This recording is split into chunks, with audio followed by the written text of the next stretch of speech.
হিসেবে আবির্ভূত হয়েছে। ফলে চাঁদাবাজ এবং মুজিববাদের নতুন পাহারাদার এসেছে। সেই পাহারাদারকেও আপনাদেরকে প্রতিহত করতে হবে, তাদের বিরুদ্ধে সংগ্রাম করতে হবে। প্রিয় পটুয়াখালীবাসী, গণ অভ্যুত্থানের পরে আমরা বলেছিলাম যে মাফিয়া দুর্নীতিবাজ সিস্টেম, সেই সিস্টেমের বদল ঘটাতে হবে।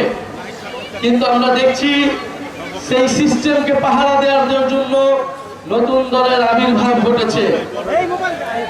সেই সিস্টেম, সেই চাঁদাবাজি, সেই দুর্নীতিকে আগে আরেকটা দল পাহারা দিত, এখন নতুন আরেকটি দল পাহারা দিচ্ছে।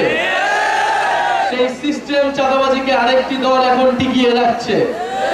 আমরা স্পষ্টভাবে বলেছিলাম, আমরা শুধু হাসিনার পতন নয়, সেই দুর্নীতি, সেই মাফিয়া সিস্টেমের পতন চেয়েছি। আমরা এই জন্য বলেছিলাম ফ্যাসিবাদী ব্যবস্থার বিলোপ এবং নতুন রাজনৈতিক বন্দোবস্ত প্রতিষ্ঠা করতে হবে। প্রিয় সংগ্রামী বন্ধুগণ, সেই নতুন বন্দোবস্ত প্রতিষ্ঠার লড়াই আমরা এখন